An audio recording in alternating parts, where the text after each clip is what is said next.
ഇന്ന് ഞാൻ ഷെയർ ചെയ്യുന്നത് അരിപ്പൊടിയും ബീറ്റ്റൂട്ടും കൊണ്ടുള്ള രുചികരമായ ഒരു ബ്രേക്ക്ഫാസ്റ്റാണ്. ഇത് ഉണ്ടാക്കാൻ എളുപ്പവും പോഷക സമ്പന്നവുമാണ്. വളരെ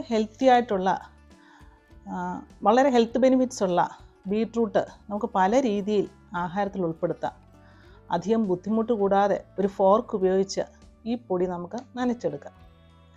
ബീറ്റ്റൂട്ട് കഴിക്കാത്തവർ പോലും ഈ രീതിയിൽ ഉണ്ടാക്കിയാൽ കഴിക്കും.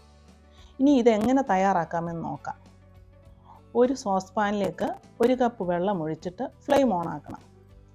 ഇതിലേക്ക് ഒരു ബീറ്റ്റൂട്ടിൻ്റെ പകുതി ഗ്രേറ്റ് ചെയ്ത് ചേർക്കുക. കൂടുതൽ ബീറ്റ്റൂട്ട് ചേർത്താൽ കുഴഞ്ഞു പോകും, അതുകൊണ്ട് പകുതി ഭാഗം ചേർത്താൽ മതി. അതിനുശേഷം 1/4 ടീസ്പൂൺ ഉപ്പ് ചേർക്കുക. നന്നായി ഇളക്കുക. തിളച്ച് കഴിയുമ്പോൾ ഫ്ലെയിം ഓഫാക്കി മാറ്റി വയ്ക്കുക. അടുത്തതായി ഒരു ബൗളിൽ 1 കപ്പ് വറുത്ത തരിയുള്ള അരിപ്പൊടിയോ പുട്ടിൻ്റെ പൊടിയോ എടുക്കുക. ഏത് കപ്പിലാണോ നിങ്ങൾ എടുക്കുന്ന ആ കപ്പ് തന്നെ ഉപയോഗിക്കുക. ഇതിലേക്ക് 1/4 കപ്പ് തേങ്ങ എടുത്തതിൽ കുറച്ച് തേങ്ങ പൊടിയിൽ ചേർക്കുക. ലേശം ഏലക്കാപ്പൊടിയും. ഇവിടെ നമ്മൾ ഉപ്പ് ചേർക്കുന്നില്ല, ബീറ്റ്റൂട്ട് വെള്ളത്തിൽ ഉപ്പ് ചേർത്തിട്ടുണ്ട്. മധുരം ആവശ്യമുള്ളവർ ഈ സമയം പഞ്ചസാരയും ചേർക്കാം. ഞാൻ പഞ്ചസാര ചേർത്തിട്ടില്ല. ഇതിലേക്ക് 1 സ്പൂൺ വെളിച്ചെണ്ണയും ഒഴിക്കുക. നന്നായി മിക്സ് ചെയ്യുക. വെളിച്ചെണ്ണ ചേർക്കുമ്പോൾ പൊടി നല്ലതായി സോഫ്റ്റ് ആകും. വെളിച്ചെണ്ണ ഓപ്ഷണലാണ്, ഇഷ്ടമുണ്ടെങ്കിൽ ചേർത്താൽ മതി.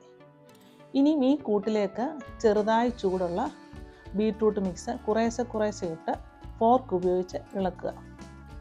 ബീറ്റ്റൂട്ട് ഒന്നിച്ചിടരുത്.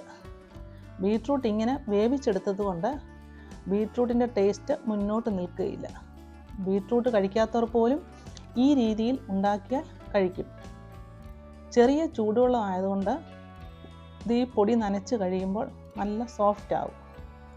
നന്നായി ഇളക്കിയതിന് ശേഷം കട്ടകളൊക്കെ ചെറുതായിട്ടുണ്ടെങ്കിൽ കൈകൊണ്ടൊന്ന് പൊടിച്ചിട്ട് 5 മിനിറ്റ് അടച്ചു വെക്കുക.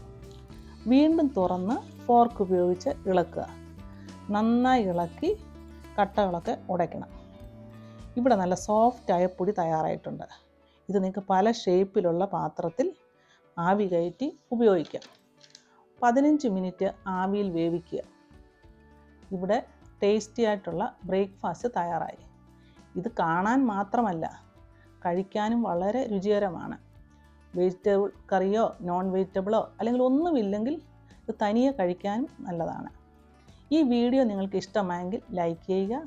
സബ്സ്ക്രൈബ് ചെയ്യാതെ കാണുന്ന ഫ്രണ്ട്സ് ഉണ്ടെങ്കിൽ സബ്സ്ക്രൈബ് ചെയ്ത് സപ്പോർട്ട് ചെയ്യുമല്ലോ. അടുത്ത ഒരു ഈസി ആൻഡ് ടേസ്റ്റി റെസിപ്പിയുമായി കാണുന്നത് വരെ ഹാവ് എ നൈസ് ടൈം.